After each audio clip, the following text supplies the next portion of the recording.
विद्यार्थी मित्रों, हमने पार्ट टू में देखा कि अली ख्वाजा है वह मक्का शरीफ की यात्रा के लिए जाते हैं। तब अपनी जमा पूंजी 500 सोना मोहरे तेल के डिब्बे में भरकर वह अपने मित्र वाजिद के घर रख के जाते हैं। वाजिद के घर दावत है और दावत में तेल खत्म हो गया है, इसलिए वाजिद की बीबी की सलाह मानते हुए वाजिद ने अली ख्वाजा जो तेल का डिब्बा रख के गया था उसमें तेल लेने जाता है। वहाँ पर उसे पता चलता है कि इसमें तो सोना मोहरे है। वो सोना मोहरे अली ख्वाजा की सारी सोना मोहरे 500 सोना मोहरे वो चोरी कर लेता है, उसे छिपा देता है। फिर कुछ दिनों बाद अली ख्वाजा है वो मक्का शरीफ की यात्रा करके वापस आते हैं और आते ही वाजिद के घर अपना तेल का डिब्बा लेने चले जाते हैं। लेके वह अपने घर जाकर देखते हैं तो तेल से भरा डिब्बा है, लेकिन उसमें सोना मोहरे नहीं है। ये देखकर उसके लिए तो जैसे पैरों तले जमीन ही खिसक जाती है और अब वह सोचते हैं कि आगे क्या किया जाए। अब आगे हम पढ़ते हैं। वह उल्टे पांव वाजिद के घर गया और अपनी मोहरे मांगने लगा। वाजिद ने कहा कि सीलबंद तेल का गड़ा आपको उसी स्थान से मिला जहां आप रखकर गए थे। मैंने तो उसे हाथ भी नहीं लगाया। मैं कैसे मान लूं कि उसमें सोने की मोहरे थी। दोनों मित्र में कहासुनी होने लगी। दोनों का झगड़ा सुनकर आसपास के लोग इकट्ठे हो गए। उन्होंने जब झगड़े को बढ़ते हुए देखा तो ख्वाजा से कहा कि आप काजी की अदालत में जाइए, वह ही आपके झगड़े को मिटा सकता है।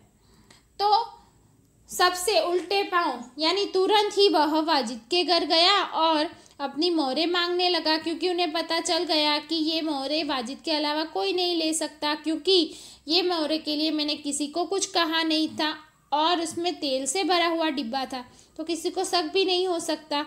इसलिए ये काम वाजिद का ही हो सकता है। इसलिए पहले उन्होंने वाजिद से अपनी मोहरे मांग ली। वाजिद ने कहा कि सीलबंद तेल का गड़ा था, जहां आपने रखा वहीं से आपने ले लिया, तो मैंने तो उसे हाथ भी नहीं लगाया, तो कैसे मैं मान लूं कि उसमें सोना मोहरे थी। इस बात पर दोनों मित्र में कहासुनी हुई, यानी वाद विवाद हुआ। दोनों झगड़ने लगे।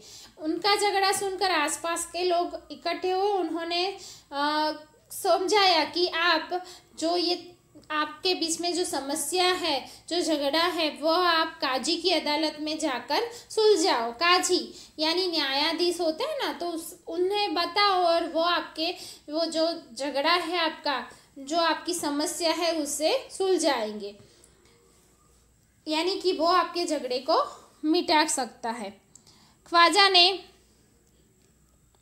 काजी की अदालत में अपनी बात रखी, परंतु पक्के सबूतों के अभाव में उसे वहां से निराश लौटना पड़ा।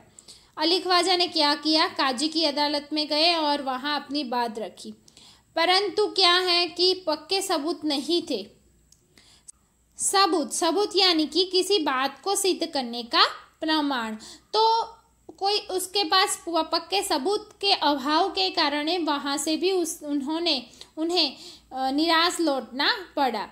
तब उसने बगदाद के खलीफा के यहाँ अपील की और न्याय मांगा। खलीफा किसे कहते हैं पता है?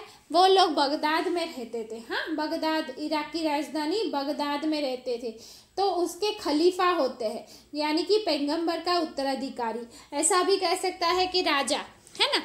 तो उनके वहाँ अपील की और वहाँ न्याय मांगा। खलीफा ने उसकी अपील स्वीकार कर ली। खलीफा ने सारे मामले पर विचार करने के लिए कुछ समय चाहा। 1 सप्ताह बाद का समय सुनवाई के लिए दिया गया। ख्वाजा और वाजिद का किस्सा अब प्रख्यात हो गया था, तो अली ख्वाजा ने उनकी न्याय की जो अपील थी वो स्वीकार कर ली, लेकिन कुछ समय मांगा, है ना, कुछ समय चाहा और 1 सप्ताह यानी कि 7 दिन बाद वो समय सुनवाई के लिए उसे बुलाया है। तो अब ये ख्वाजा और वाजिद का जो किस्सा था वो सब लोग जानने लगे थे। और अब ये जो किस्सा है, जो झगड़ा है, वो खलीफा को तो उसको पूर्ण करना ही था, उसको न्याय देना जरूरी बन गया था। अब खलीफा एक दिन अपना भेष बदलकर शहर में घूम रहे थे। पहले पता था ना कि राजा है, वो भेष बदलकर घूम रहे थे अपने प्रजा को न्याय दिलाने के लिए, प्रजा की समस्याओं को हल करने के लिए। तो ये खलीफा भी एक दिन अपना भेष बदलकर शहर में घूम रहे थे। तभी उन्होंने क्या देखा कि कुछ लड़कों को न्यायालय का खेल खेलते हुए देखा। वह छिपकर उनका खेल देखने लगे। उन्हें लगा कि जो लड़का है, वो जो न्यायाधीश बना है, वो बड़ा समझदार है। वह जिस तरह न्याय कर रहा है बिल्कुल ठीक है। इसलिए उन्होंने क्या किया, उस लड़के को अपने पास बुलाया और उसका नाम पूछा। लड़के ने कहा, मेरा नाम हसन है। खलीफा ने कहा, मैंने तुम्हारा खेल देखा, तुम बहुत समझदार हो, कल हमारे दरबार में आना। खलीफा ने भेष बदल के देखा कि वहाँ पर कुछ लड़के न्यायालय का खेल खेल रहे थे। उसमें से जो न्यायाधीश बना लड़का था, जिसका नाम क्या है आगे जाके बताया, उसने अपना नाम हसन बताया है, वो न्यायाधीश बना हुआ था। वो बड़ा समझदार और बिल्कुल ठीक तरह से न्याय कर रहा था। तो जो खलीफा थे, उसके न्याय करने की जो रीत से उससे खुश हो गए और उसे अपने पास बुलाया और उसे कहा कि तुम बहुत समझदार हो, तो कल हमारे दरबार में आना, कहीं से ये इसमें मदद हो जाए उनकी। तो अगले दिन खलीफा के दरबार में अली ख्वाजा है, वाजिद है और हसन उपस्थित हुए। वो वहाँ पर थे। खलीफा ने हसन से कहा कि तुम इन दोनों के झगड़े का किस्सा सुनो और बताओ कि इनमें से कौन सच बोल रहा है। पहले तो हसन को कहा कि तुम इनका किस्सा सुनो और फिर अपने हिसाब से बताओ कि कौन सच बोल रहा है। हसन ने दोनों की बातें ध्यान से सुनी। फिर उसने 2 तेलियों को बुलवाया और थोड़ी देर में 2 तेली आ गए। हसन ने उससे कहा कि आप इस घड़े का तेल की जांच कीजिए और बताइए कि इस घड़े में तेल कितना पुराना है। क्या किया, हसन ने पहले तो दोनों की बातें सुनी और तेलियों को बुलाया। तेली यानी तेल निकालने वाले आदमी को क्या बोलते हैं, तेली। तो 2 तेलियों को बुलाया और फिर क्या किया, थोड़ी देर में वो 2 तेली हैं, उसे कहा कि आप इस घड़े के तेल की जांच कीजिए, आप इसे परखिए और फिर बताइए कि ये तेल है वो कितना पुराना है। दोनों तेलियों ने बारी बारी से तेल को देखा, फिर सूंघा और चखा, फिर अपना निर्णय दिया कि तेल में जो घड़े में जो तेल है 2 महीने पुराना लगता है, इससे ज़्यादा नहीं, वे बोले। तेलियों ने तेल को देखा, सूंघा और चखा। इसे पता चल गया कि ये तेल है वो 2 महीने पुराना ही है, उससे ज़्यादा का नहीं। तेलियों की बात सुनकर वाजिद तो घबरा गया। अली ख्वाजा खुश होकर बोल पड़ा, हुजूर, मैं तो 6 महीने पहले मक्का की यात्रा करने गया था, तभी मैंने तेल खरीदा था। तेलियों की बात सुनकर यानी तेलियों ने बोला कि घड़े का तेल 2 महीने पुराना है, उससे ज़्यादा नहीं।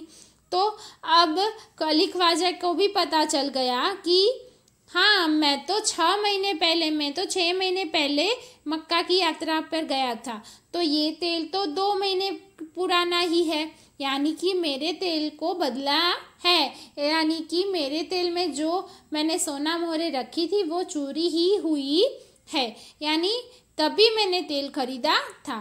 तेलियों और अली ख्वाजा की बात सुनकर सबको वास्तविकता का ज्ञान हो गया और इस प्रकार सबको तेलियों ने जो कहा इससे और अली ख्वाजा ने जो बताया उससे ये बात पक्की हो गई, वास्तविकता का ज्ञान हो गया, यानी कि असलियत का पता चल गया कि वाजिद है वो झूठ बोल रहा है। खलीफा को न्याय के लिए सबूत मिल गया था, क्योंकि कोई भी न्याय सबूत के बिना नहीं कर सकते थे, इसलिए उनको सबूत भी मिल गया था। खलीफा ने हसन को धन्यवाद दिया और वाजिद से कहा कि आपने अली ख्वाजा के गड्ढे में तेल और मोहरें निकाली है, आप उन्हें वापस कीजिए और चोरी और विश्वासघात के अपराध की सज़ा भुगतिए। अब खलीफा ने क्या किया कि हसन को धन्यवाद दिया, है ना, हसन को धन्यवाद किया और साथ में पुरस्कार भी दिया।